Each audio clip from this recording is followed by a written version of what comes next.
Selamat malam semua, Mas Mbak. Salam sejahtera bagi kita semua, ya. Di sini kita di pertemuan keempat, Mas Mbak semua, ya. Yang seharusnya kita di pertemuan kelima, karena kemarin tanggal merah, ya. Jadinya kita sekarang masih di pertemuan keempat untuk kelas sore. Untuk yang kelas pagi sudah di pertemuan kelima, Mas Mbak semua. Nah, kita di pertemuan keempat ini di mata kuliah PKN, Mas Mbak semua membahas tentang materi Pancasila sebagai nilai dasar kehidupan bangsa dan negara Republik Indonesia. Mas Mbak semua, yang pertama ini nanti kita akan mengetahui dari pengertian nilai, moral, dan norma, ya. Nilai dan nilai dasar, ya. Menurut Purwodarminto, nilai adalah harga dalam arti takaran, harga sesuatu, angka kepandaian, kadar, mutu, dan sifat-sifat yang berguna bagi manusia. Menurut Suyitno, nilai adalah sesuatu yang kita alami sebagai ajakan dari panggilan untuk dihadapi. Kemudian nilai juga berseru pada tingkah laku dan membangkitkan keaktifan mahasiswa. Nilai tidak hanya tampak sebagai nilai bagi seorang saja, melainkan bagi segala umat manusia. Nilai tampil sebagai sesuatu yang patut dikerjakan dan dilaksanakan oleh semua orang. Oleh karena itu, nilai dapat dikomunikasikan kepada orang lain. Mas Mbak semua, untuk pengertian nilai ini Anda sudah memahami, ya, bahwa nilai adalah harga dalam arti takaran, harga sesuatu, angka kepandaian, ya. Ini merupakan pengertian nilai. Ini menurut Purwodarminto. Kemudian pastinya setelah Anda mengetahui nilai dan nilai dasar, kita lihat dari jenis-jenis nilai, Mas Mbak semua. Untuk jenis-jenis nilai ada nilai psikologis, adalah nilai yang berhubungan dengan tingkah laku manusia. Untuk nilai psikologis ini pastinya kaitannya dengan tingkah laku manusia. B. Nilai estetis, ya, nilai estetis. Untuk nilai yang indah, nah, nilai estetis, nilai yang pastinya itu Anda ketika memandang itu indah adalah estetis, ya, estetika. Nah, ini adalah nilai yang indah. Itu contohnya apabila Anda melihat, atau Anda, kita, ya, melihat suatu pemandangan, menonton sebuah pentas pertunjukan, atau merasakan makanan. Nilai estetika itu bersifat subjektif pada diri yang bersangkutan.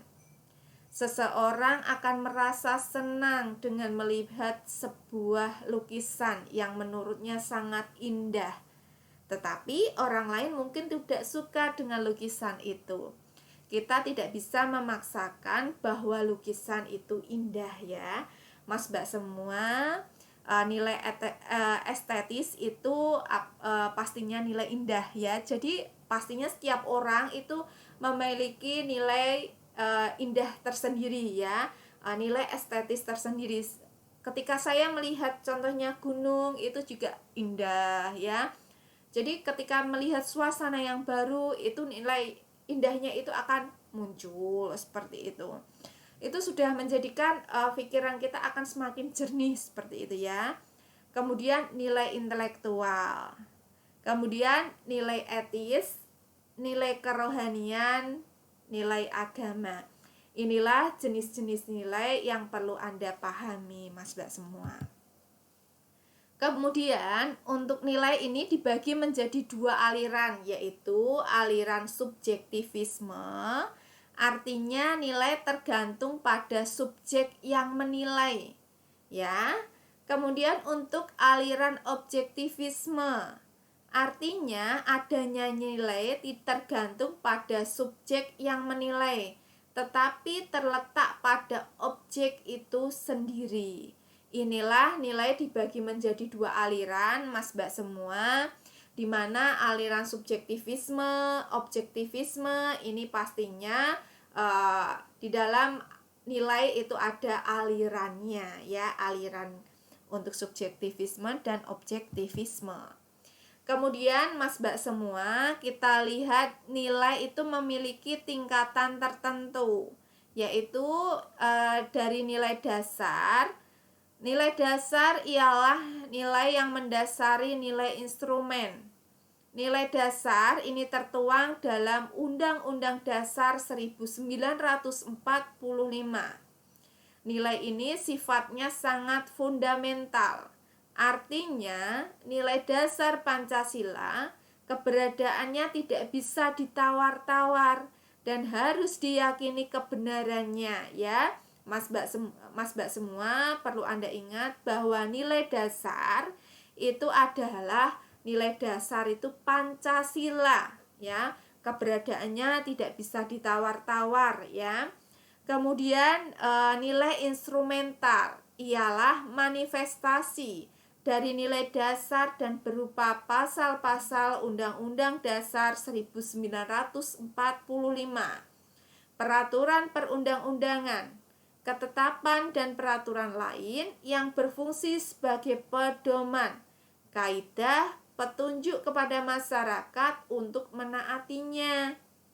Kita lihat dari nilai praktis. Nilai praktis ini ialah penjabaran dari instrumental, dan nilai praktis itu, ya, praksis itu ini berkaitan langsung dengan kehidupan nyata, yaitu suatu kehidupan yang penuh diwarnai oleh pertimbangan-pertimbangan tertentu. Mas Mbak semua, pastinya kita sudah memahami dari nilai dasar, nilai instrumental, nilai praksis, ya. Kemudian setelah Anda mengetahui nilai-nilai tersebut, maka kita akan membahas tentang moral, Mas Mbak semua, ya. Secara etimologi, ya, kata moral itu dari kata mos, ya, yang berarti cara, adat istiadat atau kebiasaan. Sedangkan jamaknya adalah mores. Dalam bahasa Arab, ya, moral berarti budi pekerti sama dengan pengertian akhlak. Sedangkan dalam konsep Indonesia, moral berarti kesusilaan. Nah, untuk menurut Rika Diyarkara, moral atau kesusilaan adalah nilai yang sebenarnya.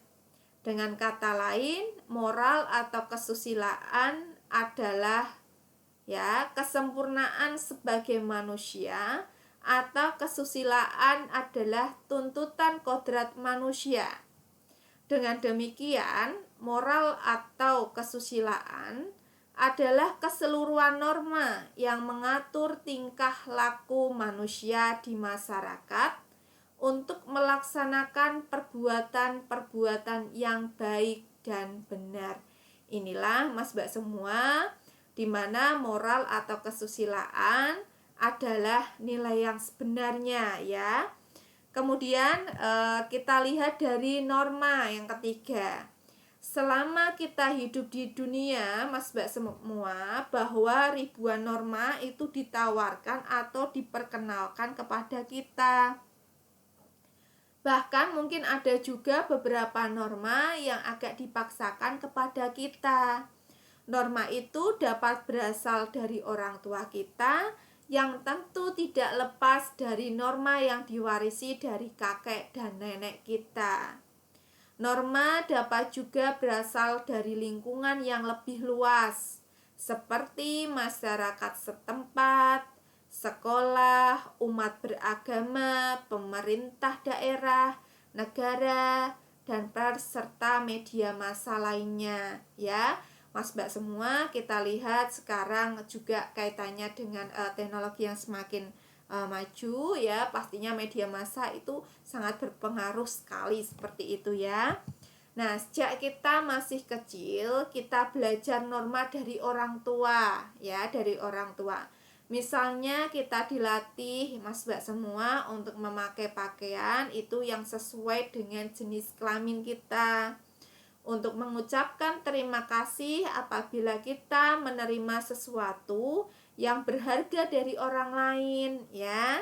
Nah, Mas Mbak semua selalu mengucapkan terima kasih apabila kita menerima sesuatu yang berharga dari orang lain. Kemudian kita lihat dari masyarakat setempat, misalnya dari kampung atau kelompok suku bangsa, kita belajar norma lain yang belum diajarkan oleh orang tua kita. Nah, di sekolah kita belajar norma-norma lagi yang barangkali tidak sempat diajarkan oleh orang tua maupun masyarakat kampung. Di sana misalnya kita dilatih untuk berdisiplin waktu dan mengerjakan tugas-tugas secara sungguh-sungguh ya. Kemudian kita sudah mengetahui dari norma ya, kaitannya moral tadi ya, maka kita lihat dari norma yang dari agama. Kita memahami banyak norma yang khas agama maupun penggarisbawahan norma-norma yang sudah kita kenal dari orang tua, masyarakat, dan sekolah. Pemerintah juga memberi berbagai norma. Norma-norma itu misalnya menyangkut kebersihan lingkungan, bayar parkir di jalan besar, pembuatan pagar halaman rumah, dan sebagainya. Negara menghadapkan kita dengan cukup banyak norma yang sering disertai sanksi hukum atas pelanggaran norma-norma itu. Kita harus tunduk pada Undang-Undang Dasar, menumbuhkan semangat Pancasila, dan melaksanakan semua undang-undang dan peraturan pemerintah yang sah. Ya, pers dan media massa lainnya merupakan sumber norma, walaupun norma-norma tersebut disampaikan secara terselubung. Ya, misalnya majalah hiburan remaja seperti itu ya. Kemudian norma secara normatif ini mengandung arti aturan, kaidah, petunjuk, pedoman yang harus dipatuhi oleh manusia agar perilakunya tidak menyimpang dan tidak merugikan pihak lain. Sedangkan bagi pelanggarnya itu akan mendapatkan sanksi sesuai dengan aturan yang disepakati bersama. Di dalam kehidupan bermasyarakat itu akan dijumpai beberapa macam norma, di antaranya adalah ya norma adat sopan santun ialah aturan-aturan, kaidah-kaidah yang telah disepakati sekelompok masyarakat dan pelanggarnya ya dapat sanksi adat karena melanggar kesopanan adat atau aturan-aturan adat. Contohnya menghormati orang yang lebih tua, Mas Mbak semua ya. Ini merupakan norma adat sopan santun ya, di mana orang yang lebih tua itu harus dihormati. Ya, ketika kita jalan gitu ada orang tua, kita harus menunduk badannya ya. Itu wujud dari sifat atau sikap kita menghormati orang tua. Kemudian menerima sesuatu selalu dengan tangan kanan ya. Apabila Anda itu diberi seseorang yang berharga, diberi sesuatu seperti itu, terimalah selalu dengan tangan kanan. Tidak berkata-kata kotor, kasar, dan sombong.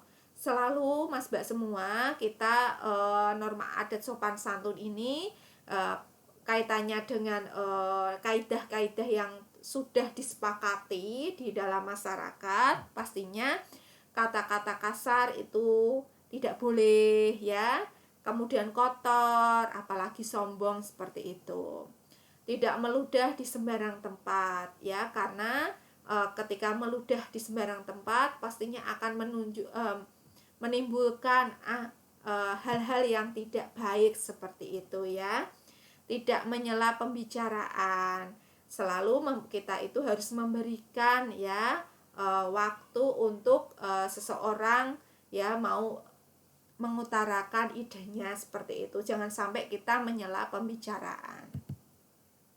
Kemudian norma hukum adalah suatu kaidah atau suatu aturan yang pelaksanaannya dapat dipaksakan atau pelanggarnya dapat ditindak dengan pasti oleh penguasa yang sah dalam masyarakat.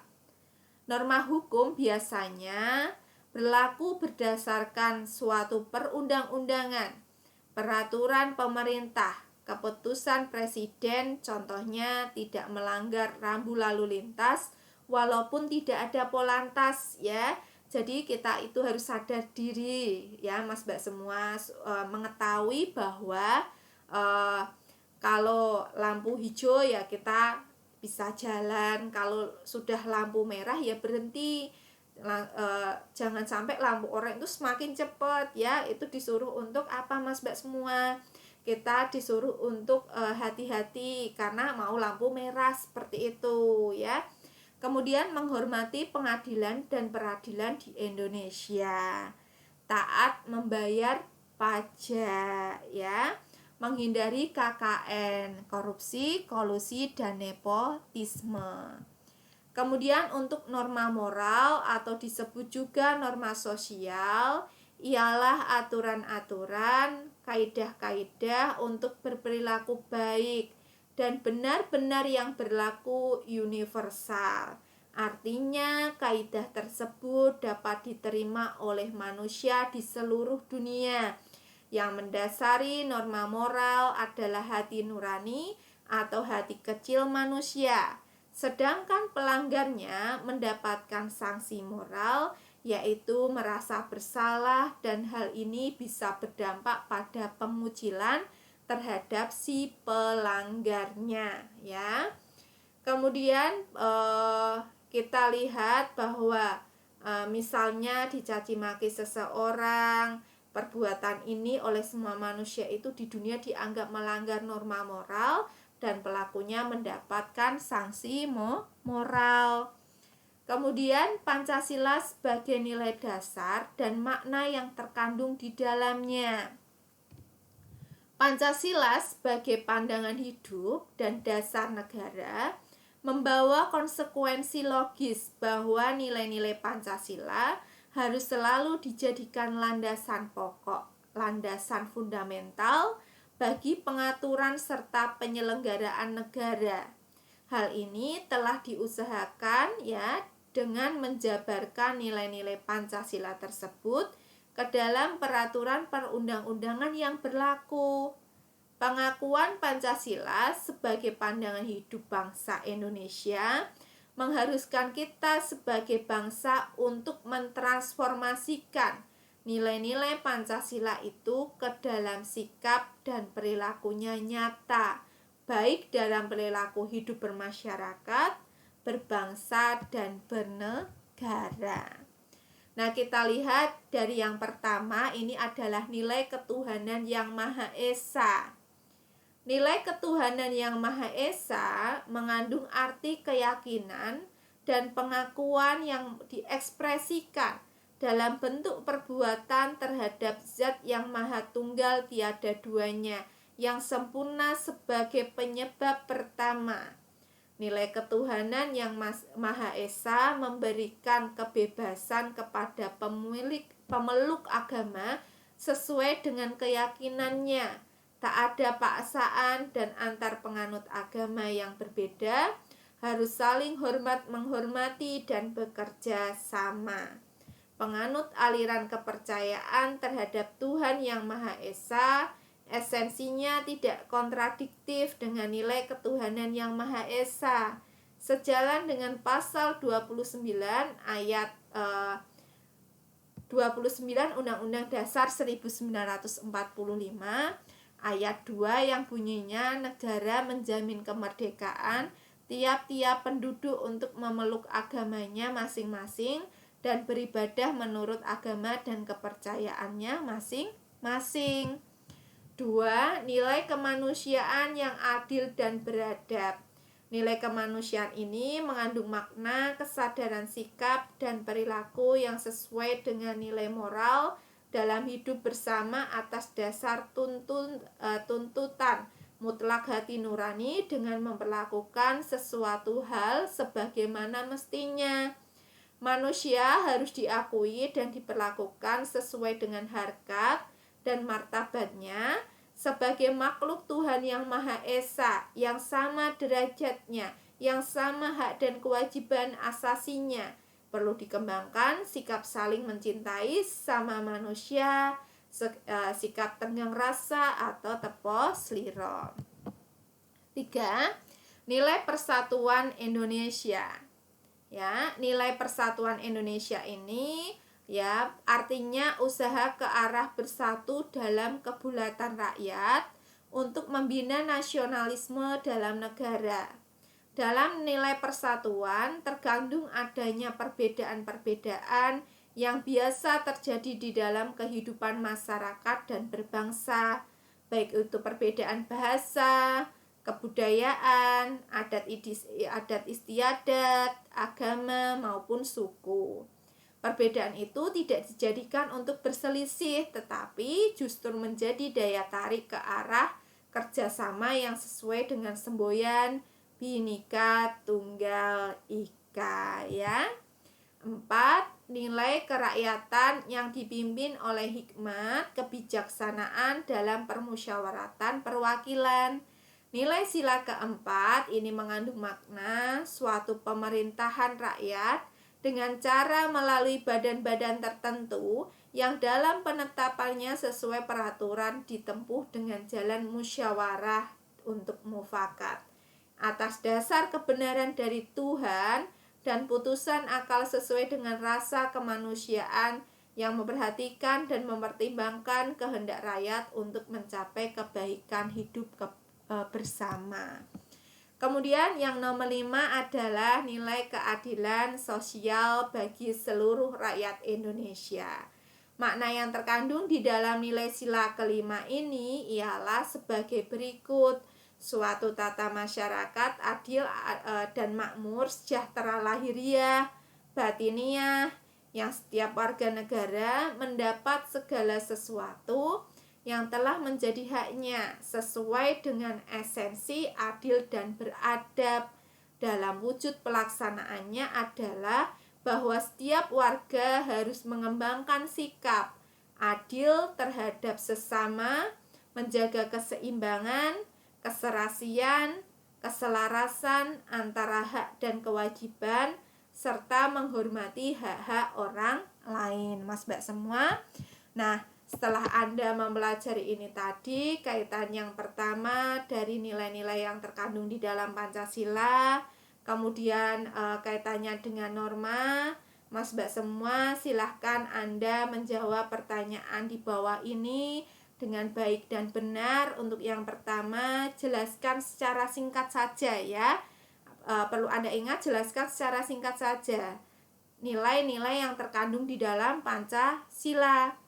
Kemudian 2, jelaskan pengertian dari norma dan berikan contohnya. Ini tadi semua sudah kita bahas ya Mas Mbak semua. Dari norma itu apa dan contohnya itu sudah saya sampaikan. Mas Mbak semua, perlu saya ingatkan di pertemuan ke-4 ini ya, di tanggal 9 April ini adalah Mas Mbak semua, kita di pertemuan 4 ya, untuk mata kuliah PKN ya, untuk kelas sore. Terima kasih Mas Mbak semua. Jangan lupa Anda login di Siakat untuk presensi di pertemuan keempat sore malam hari ini ya, untuk kelas sore maksudnya ya. Terima kasih untuk perhatiannya Mas Mbak semua ya. Mohon maaf apabila ada salah-salah kata ya. Selamat malam. Wassalamualaikum warahmatullahi wabarakatuh.